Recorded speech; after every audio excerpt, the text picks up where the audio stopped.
ಮನೆಯ ಮಗಳಿವಳು ನಮ್ಮ ಪುಣ್ಯವತಿ. ಊರ್ವಶಿ ಎಲ್ಲರೂ ಮನೆಗೆ ಹೋಗ್ಬಿಡ್ರಿ, ನಾ ಬರ್ತೀನಿ. ನಡೆಯವ ನಡೆಯವ.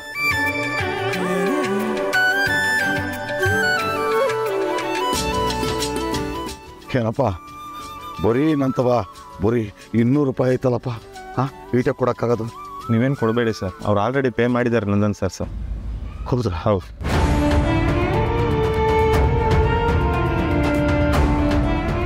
ಹೇಳಿ ಅಂದರೆ ನಿಮ್ಮ ಮನೆಯವರು ನಮ್ಮನ್ನು ಬರೀ ನೆಂಟರು ಅಂದ್ಕೊಂಡಿಲ್ಲ, ನಿಮ್ಮ ಮನೇಲೇ ಇರೋ ಸದಸ್ಯರು ಅಂದ್ಕೊಂಡ್ಬಿಟ್ಟವ್ರಿ. ನಿಮಗೆ ನನ್ನ ಮಗಳನ್ನ ಮದುವೆ ಮಾಡಿಕೊಟ್ಟು ಪುಣ್ಯದ ಕೆಲಸ ಮಾಡಿಬಿಟ್ಟೆ. ಪೂರ್ವಿ, ಮನೆ ಸ್ಯಾನೆ ಚಿಕ್ಕದು ನೋಡಿ ಬೇಜಾರು ಮಾಡ್ಕೋಬೇಡ. ಯಾಕವ ಹಂಗೆ ಹೇಳ್ತೀಯ? ಮನೆ ಚಿಕ್ಕದೋ ದೊಡ್ಡದೋ, ನಮ್ಮ ಮನೆ ನಮಗೆ ಸ್ವರ್ಗ. ಅಕ್ಕ, ಭಾವನಿ ಹೆಂಗಿದ್ಯಾ? ಚೆನ್ನಾಗಿಲ್ಲ ಅಕ್ಕ. ನೋಡಕ್ಕ, ಈ ಮನೆ ಕರ್ಕೊಂಬಂದವ್ರೆ. ನನ್ಗಿಲ್ಲೊಂದು ಚೂರು ಇಷ್ಟನೇ ಇಲ್ಲ ಗೊತ್ತಾ? ಅದ್ ಸರಿ, ಹೆಂಗಾಯ್ತು ಎಂಗೇಜ್ಮೆಂಟು? ನಾನು ಬರ್ಬೇಕಂತಿದ್ದೆ, ಆದ್ರೆ ಎಕ್ಸಾಮ್ ಸ್ಟಾರ್ಟ್ ಆಗೈತೆ. ಈ ಭಾವನು ನಂದನ್ ಭಾವನ್ ಥರ ಒಳ್ಳೆಯವ್ರ? ಕಂದ, ಅಕ್ಕನ ನಿಶ್ಚಿತಾರ್ಥ ನಡೀಲಿಲ್ಲ, ನಿಂತೋಯ್ತು. ಯಾಕೆ? ಯಾಕೋ ನಡೀಲಿಲ್ಲ ನೋಡು. ನೀನು ಈಗ ಅದೆಲ್ಲ ಕೇಳಕ್ಕೆ ಹೋಗ್ಬೇಡ. ಪೂರ್ವಿ, ನೀನು ನೊಂದ್ಕೊಬೇಡ ಕಣವ. ಕೂತ್ಕೋ, ಕುಡಿಯೋಕ್ಕೆ ಏನಾರ ತತ್ತೀನಿ. ಎಷ್ಟು ಕಷ್ಟಪಡ್ತಾ ಇದ್ದಾರೆ ಪಾಪ ಇವರೆಲ್ಲ. ಕಷ್ಟನೋ ಸುಖನೋ ಹಳ್ಳಿಲಿ ನೆಮ್ಮದಿಯಿಂದ ಇದ್ವಿ. ಅಷ್ಟೇ ಇವತ್ತು ಹಿಂಗೆ ಬದುಕೋಂಗಾಯ್ತಲ್ಲ. ಏಳು ಪದ್ದು, ಅತ್ತೆವ ಮನೆಗೆ ಹೋದ್ರಾ? ಈಗ ತಾನೇ ಬಂದು ಕಣವ. ಏನು ವಿಷಯ? ಅದೇ ಅತ್ತೆವ, ಪೂರ್ವಿ ಹೋಗ್ಬೇಕಾದ್ರೆ ಹೋಗಿ ಬರ್ತೀನಿ ಅಂತ ಹೇಳ್ದಲೆ ಹೋಗ್ತೀನಿ ಅಂತ ಯಾಕೆ ಹೇಳಿದ್ಲು? ಅಯ್ಯೋ, ಅದಕ್ಕೆ ಯೋಚನೆ ಮಾಡ್ಕೊಂಡು ಕುಂತಿದೀಯಾ? ಏನೋ ಬಾಯ್ತ ಬಂದಿರ್ತಾಳೆ ಬಿಡು. ಅಲ್ಲ ಅತ್ತೆವ, ಪೂರ್ವಿ ಮನೆಗೆ ಬರ್ದೆ ಹೋಯ್ತಾಳೆ ಅಂತ ನನಗೆ ಭಯ ಆಗ್ತೈತೆ. ಅವಳು ಮನೆಗೆ ವಾಪಸ್ ಬರ್ತಾಳೆ ಅಲ್ವಾ? 1 ವಾರ ಆದ್ಮೇಲೆ ಕಳ್ಸ್ಕೊಡಿ ಅತ್ತೆವ. ಈಗ ಅವಳು ವಾಪಸ್ ಬರ್ಲಿಲ್ಲ ಅಂದ್ರೆ ಏನ್ ತೊಂದ್ರೆ? ಒಳ್ಳೇದೇ ಆಯ್ತಲ್ಲ ಬಿಡು. ಪಾವನಿ, ಹೋಗು, ಹೊತ್ಕೊ ಹೋಗು. ಸರಿ. ಅಪ್ಪಯ್ಯ, ಯಾಕಪ್ಪಯ್ಯ ಬೇಜಾರಾಗಿದ್ದೀರಾ? ನಾವೆಲ್ಲ ಮಕ್ಕಳು ಅಂತ ಇದ್ದು ನೀವೆಲ್ಲರೂ ಇವತ್ತು ಇಂಥ ಸ್ಥಿತಿಗೆ ಬರೋ ಹಂಗಾಯ್ತಲ್ಲ. ಇದು ನಿಂದೇನಾಯ್ತು ತಪ್ಪು? ಏನೈತೆ? ಎಲ್ಲ ನಮ್ಮದೇ, ಎಲ್ಲ ನನ್ನಿಂದಲೇ ಆಗಿದ್ದು. ನಿಮ್ಮ ಅಕ್ಕನ ಮದುವೆನ ಸ್ವಲ್ಪ ನೋಡಿ ಪಾಡಿ ಖರ್ಚು ಮಾಡಬೇಕಾಗಿತ್ತು, ಎಲ್ಲ ದುಂದು ವೆಚ್ಚ ಮಾಡ್ಕೊಂಡ್ಬಿಟ್ಟು. ಈಗ ನೋಡು ಎಷ್ಟು ಖರ್ಚು ಮಾಡಿದ್ದೀವಿ. ಆದರೂ ನಿಮ್ಮ ಭಾವನ ಜೊತೆ ನಿಮ್ಮ ಅಕ್ಕ ಜಗಳ ಮಾಡ್ಕೊಂಡವಳೆ. ಅವಳು ಚೆಂದಾಗಿರ್ಲಿ ಅಂತ ತಾನೇ ಇಷ್ಟೆಲ್ಲ ಮಾಡಿತ್ತು. ಅವಳಾ? ಅಪ್ಪಯ್ಯ, ಅಕ್ಕ ಬಾವಂದು ಒಂದು ಚಿಕ್ಕ ಜಗಳ ಅಷ್ಟೇ ಅಲ್ಲ. ಯಾವ ಗಂಡ ಹೆಂಡತಿ ತಾನೇ ಜಗಳ ಆಡೋಕ್ಕಿಲ್ಲ ಹೇಳಿ? ಅವರಿಬ್ರು ಒಬ್ರನ್ನೊಬ್ರು ತುಂಬ ಪ್ರೀತಿ ಮಾಡ್ತಾರೆ. ಅವರಿಬ್ರು ಖುಷಿಯಾಗಿರ್ತಾರೆ ಅನ್ನೋದಕ್ಕೆ ನಾನು ಗ್ಯಾರಂಟಿ ಕೊಡ್ತೀನಿ ಅಪ್ಪಯ್ಯ. ಅಷ್ಟಾದ್ರೂ ಸಾಕವ, ಸಾಕು. ಆದರೂ ನೀವು ನನಗೊಂದು ಮಾತಾದರೂ ಹೇಳಬೇಕಿತ್ತು. ನಾನು ಅವತ್ತೇ ಬಂದ್ಬಿಡ್ತಿದ್ದೆ, ಏನಾದರೂ ಕೆಲಸ ಮಾಡ್ತಿದ್ದೆ ಅಪ್ಪಯ್ಯ. ನೀವು ನನಗೊಂದು ಮಾತು ಹೇಳಬೇಕಿತ್ತು. ಅತ್ಯವ ಯಾಕೆ ಹಂಗೆಲ್ಲ ಮಾತಾಡ್ತಿದ್ದೀರಾ? ಪೂರ್ವಿ ಮನೆಗೆ ಬರಲೇಬೇಕು. ಅವಳು ಯಾಕೆ ಬರಬೇಕು? ಅವಳಿಗೂ ಆ ಮನೆಗೂ ಏನು ಸಂಬಂಧ ಅಂತ? ಅಂತ್ಯವ ಪ್ಲೀಸ್, ನಿಮಗೆ ಎಲ್ಲ ಗೊತ್ತಿದ್ರು ಯಾಕೆ ಹಿಂಗೆ ಮಾತಾಡ್ತಿದ್ದೀರಾ? ನನಗೆ ಎಷ್ಟು ಹಿಂಸೆ ಆಗ್ತೈತೆ ಗೊತ್ತಾ? ಬೇರೆಯವ್ರ ಮನೇಲಿರೋದು ನನಗೆ ಉಸಿರು ಕಟ್ಟಂಗೆ ಆಗ್ತೈತೆ. ಯಾಕೆ ನಿಮಗೆ ನನ್ನ ಭಾವನೆಗಳೇ ಅರ್ಥ ಆಗ್ತಿಲ್ಲ? ಪತ್ತು, ಮೊದಲು ನಿನ್ನ ತಲೆಯಿಂದ ನಂದನ್ನವರು ಪೂರ್ವಿ ಗಂಡ ಅನ್ನೋದನ್ನ ತೆಗೆದು ಹಾಕು. ನಂದನ್ನವರು ನಿನ್ನ ಗಂಡ, ನಿನಗೆ ಸೇರಿದವರು ಅಂತ ಅನ್ಕ. ಆಗ ಆ ಮನೆನೂ ನಿಂದು ಅನ್ನಿಸ್ತೈತೆ. ನಿನ್ನ ಮನಸ್ಸಿನ ಭಾರನೂ ಕಮ್ಮಿ ಆಗ್ತೈತೆ, ನಿನ್ನ ಭಾವನೆನೂ ಬದಲಾಗ್ತೈತೆ. ಹಂಗಲ್ಲ ಅತ್ಯವ, ಇವತ್ತು ನಾನು ನಿಮ್ಮ ಜೊತೆ ಬರೋಣ ಅನ್ಕೊಂಡೆ. ಮನೆಯವ್ರಿಗೆಲ್ಲ ಸತ್ಯ ಹೇಳಿ ಬರೋಣ ಅನ್ಕೊಂಡ್ರೆ ಅಷ್ಟರಲ್ಲಿ ಈ ಪೂರ್ವಿ ನಂದನವರು ನನ್ನ ಬಿಡ್ಲೇ ಇಲ್ಲ. ಅವ್ರು ಸರಿಯಾಗಿ ಮಾಡೋರು ಬಿಡು. ಅತ್ಯವ, ಪದ್ದು, ನಾನು ಫೋನ್ ಇಡ್ತೀನಿ. ಅತ್ಯವ, ಏನಾದರೂ ಎಲ್ಲ ಕಷ್ಟಗಳಿಂದ ದೂರ ಐತೆಯಲ್ಲವ? ಅಲ್ಲೇ ಸುಖವಾಗಿರ್ಲಿ ಅಂತ ನಿನಗೆ ಹೇಳಿಲ್ಲ ಕಣಮ್ಮ. ಅಪ್ಪಯ್ಯ, ನಾನೊಂದು ಹೇಳ್ತೀನಿ, ನೀವಿಲ್ಲ ಅನ್ಬಾರ್ದು. ನೋಡಿ, ನೀವೆಲ್ಲರೂ ಇಲ್ಲಿ ಎಷ್ಟು ಕಷ್ಟಪಡ್ತಾ ಇದ್ದೀರಾ. ನಾನಲ್ಲಿ ಅಕ್ಕನ ಮನೇಲಿ ಆರಾಮಾಗಿರೋಕ್ಕಾಗಕ್ಕಿಲ್ಲ. ನಾನು ಏನಾದರೂ ಸಹಾಯ ಮಾಡ್ತೀನಿ ಅಪ್ಪಯ್ಯ. ನಾವೆಲ್ಲರೂ ಒಂದು 3 ಹೊತ್ತಾದರೂ ಊಟ ಮಾಡೋ ಸ್ಥಿತಿಗೆ ಬರಬೇಕು ಅಪ್ಪಯ್ಯ. ಅದಕ್ಕೆ ನಾನು ಮತ್ತೆ ಮನೆಗೆ ಹೋಗೋಕ್ಕಿಲ್ಲ. ಅವರು ನನ್ನನ್ನು ಕಳಿಸ್ಲಿ ಅಂತ 1 ವಾರ ಬಿಟ್ಕೊಂಡು ಬರ್ತೀನಿ ಅಂದೆ. ಆದರೆ ನಾನು ಮಾತ್ರ ಮತ್ತೆ ಆ ಮನೆಗೆ ಹೋಗೋಕ್ಕಿಲ್ಲ.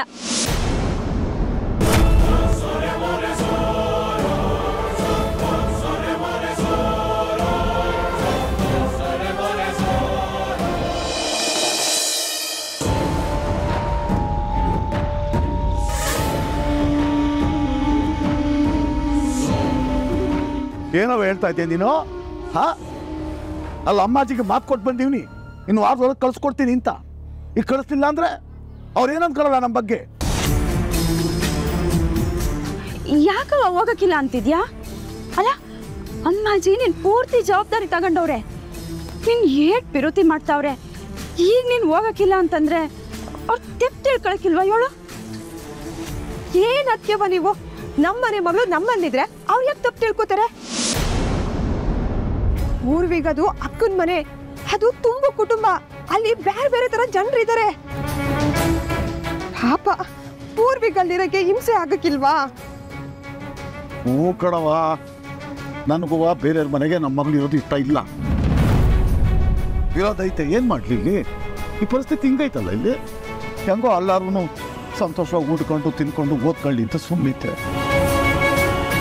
ಈಗ ನೋಡಿದ್ರೆ ಅಮ್ಮಾಜಿಯವರು ಬಲವಂತ ಮಾಡ್ತಾವ್ರೆ ಬಂದ್ಬಿಡ್ಲಿ ಅಂತ. ಏನು ಮಾಡೋದೀಗ? ಇಲ್ಲ ಅಪ್ಪಯ್ಯ, ಯಾರು ಏನೇ ಹೇಳಿ ನಾನು ಅಲ್ಲಿಗೆ ಹೋಗಕ್ಕಿಲ್ಲ. ಹೌದಣ್ಣಯ್ಯ, ಪೂರ್ವಿಗೆ ಅಲ್ಲಿಗೆ ಹೋಗಕ್ಕೆ ಇಷ್ಟ ಇಲ್ಲ ಅಂದ್ಮೇಕೆ ನಾವು ಒತ್ತಾಯ ಮಾಡೋದು ಸರಿ ಅಲ್ಲ. ಅವಳು ಇಲ್ಲಿಂದಲೇ ಕಾಲೇಜ್ಗೆ ಹೋಗ್ಲಿ ಬಿಡು.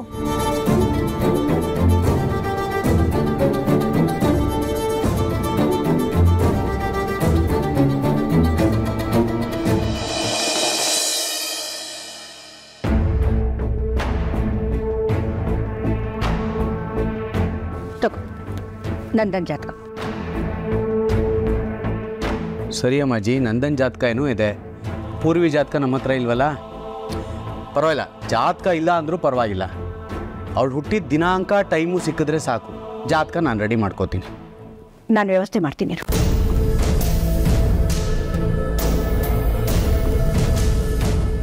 ಯಾಕಪ್ಪಯ್ಯ ಏನು ಹೇಳ್ತಿಲ್ಲ? ನಾನಿಲ್ಲಿರೋದು ನಿಮ್ಗಿಷ್ಟ ಇಲ್ವಾ?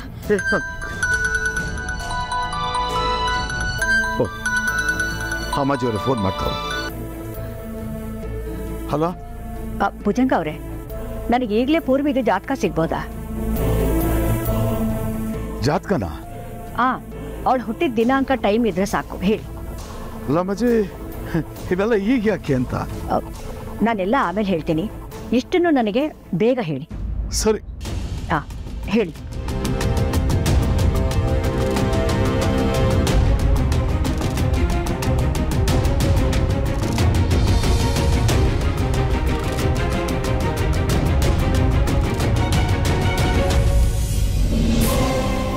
ಸರಿ, ನಿಮ್ಮಿಂದ ತುಂಬ ಉಪಕಾರ ಆಯಿತು. ನಾನು ಮಾಡ್ತೀನಿ ಮತ್ತೆ. ಏನಂತೀರಿ? ಯಾಕೋ ಗೊತ್ತಿಲ್ಲಮ್ಮ, ಪೂರ್ವಿ ಜಾತಕ ಕೇಳಿದ್ರು.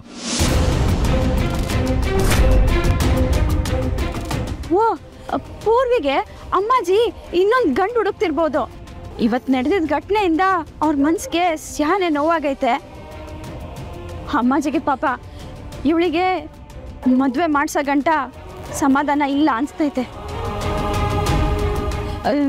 ನನಗೀಗಲೇ ಮದುವೆ ಎಲ್ಲ ಬೇಡವ. ನಾನು ಯಾವ್ದಾರ ಪಾರ್ಟ್ ಟೈಮ್ ಜಾಬಿಗೆ ಸೇರ್ಕೋತೀನಿ. ನನ್ನ ಕಾಲೇಜ್ ಫೀಸ್ಗೆ ಆಗ್ತೈತೆ, ಮನೆಗೂ ಸಹಾಯ ಆಗ್ತೈತೆ ಅವ. ಅಪ್ಪಯ್ಯ, ದಯವಿಟ್ಟು ನನ್ನನ್ನು ಅಲ್ಲಿಗೆ ಕಳಿಸ್ಬೇಡಿ ಅಪ್ಪಯ್ಯ. ನಾನು ಇಲ್ಲೇ ಇರ್ತೀನಿ, ಒಪ್ಕೊಳ್ಳಿ. ನೀನು ಕೇಳ್ಕೋಬೇಕಾದ್ರೆ ಯಾವ ಬಾಯಿನಾಗಿಲ್ಲ ಅಂತ ಹೇಳವ? ಕಷ್ಟ ಆಗ್ತದೆ ಗೊತ್ತು. ಬಿಡು.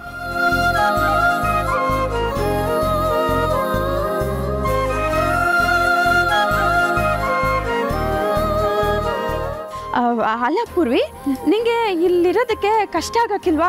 ಅಂಥದ್ದು ಏನೂ ಅನುಕೂಲ ಇಲ್ಲ ಇಲ್ಲಿ ಆಸೆ ಒತ್ಕೊಳ್ಳೋಷ್ಟು ಕಷ್ಟ ಐತೆ ಕಣವ್ವ. ಇದು ನನ್ನ ಮನೆ. ಇಲ್ಲಿ ಕಷ್ಟ ಇರಲಿ ಸುಖ ಇರಲಿ ನಾನು ನೆಮ್ಮದಿಯಾಗಿರ್ತೀನಿ. ನಾನು ದುಡ್ಡು ತಂದಾಕ್ತೀನಿ ಅವ್ವ, ನೀನೇನು ಯೋಚನೆ ಮಾಡಬೇಡ.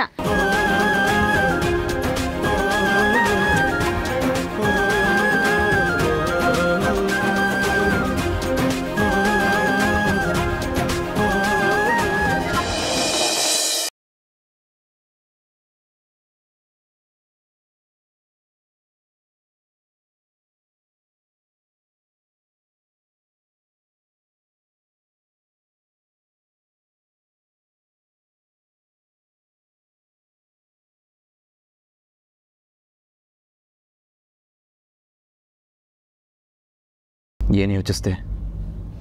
ನಿನ್ನ ಉತ್ತರ ಏನು?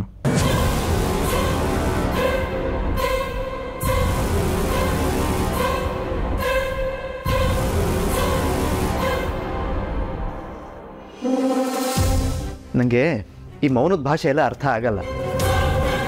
ಈ ಮೌನನ ಮಾತಾಗಿ ಟ್ರಾನ್ಸ್ಲೇಟ್ ಮಾಡ್ಕೊಳ್ಳೋಕ್ಕೂ ಬರಲ್ಲ. ಮಾತಾಡು ಪದ್ಮಿನಿ, ನೀನು ನನ್ನ ಜೊತೆ ಬದುಕ್ತೀಯಾ?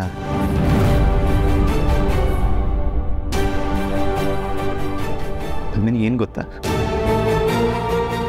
ಈ ಪ್ರೀತಿ ಮತ್ತು ಹಠದ ಮಧ್ಯೆ ಯುದ್ಧ ಬಿದ್ದರೆ ಪ್ರೀತಿನೇ ಗೆಲ್ಲೋದಂತೆ.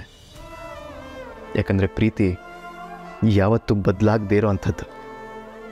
ಹಠ ಯಾವತ್ತು ಬೇಕಿದ್ರೂ ಬದಲಾಗ್ಬೋದು. ಇವತ್ತು ಬೇಡ ಅನಿಸಿದ್ದು ನಾಳೆ ಬೇಕು ಅನ್ನಿಸ್ಬೋದು. ನಿಂಗೂ ಅಷ್ಟೆ. ಇವತ್ತು ನನ್ನ ಜೊತೆ ಜೀವನ ಬೇಡ ಅನ್ನಿಸ್ಬೋದು, ನಾಳೆ ಬೇಕು ಅನ್ನಿಸ್ಬೋದು. ಅದಕ್ಕೆ ನಾನು ಬಯಸ್ತೀನಿ ನೀನು ಈ ಹಠನ ಸೈಡಿಗಿಟ್ಟು ಪ್ರೀತಿನ ಆರಿಸ್ಕೊಳ್ಳಿ ಅಂತ. ಮಾತಾಡು ಪದ್ಮಿನಿ. ನಂದನ್ನವ್ರೆ, ಮೊದಲನೇದಾಗಿ ನಾನು ಯಾವ ಹಠನೂ ಹಿಡ್ದಿಲ್ಲ. ನಿಮ್ಗೆ ಗೊತ್ತು, ಪ್ರೀತಿ ಮತ್ತು ಸತ್ಯದ ನಡುವೆ ಯುದ್ಧ ನಡೆದ್ರೆ ಗೆಲ್ಲೋದು ಸತ್ಯ. ಯಾಕಂದರೆ ಪ್ರೀತಿ ಒಂದಲ್ಲ ಒಂದಿನ ಸುಳ್ಳಾಗ್ಬೋದು, ಆದರೆ ಸತ್ಯ ಯಾವತ್ತೂ ಸುಳ್ಳಾಗಕ್ಕಿಲ್ಲ. ಸತ್ಯ ಇವತ್ತು ಸತ್ಯನೇ, ಇನ್ನು 10 ವರ್ಷ ಕಳೆದ್ರೂ ಅದು ಸತ್ಯನೇ. ಅದಕ್ಕೆ ನಾನು ಸತ್ಯದ ಪರ ನಿಂತಿರೋದು. ಈಗ ಸತ್ಯ ಏನಂದ್ರೆ ಪೂರ್ವಿ ನಿಮ್ಮ ಹೆಂಡತಿ ಅನ್ನೋದು. ಅವಳ ಜಾಗನ ನಾನು ತುಂಬಿಸೋಕ್ಕಾಗಕ್ಕಿಲ್ಲ. ಅಲ್ಲಿ ಅವಳು ಇರಬೇಕು, ಇರ್ತಾಳೆ.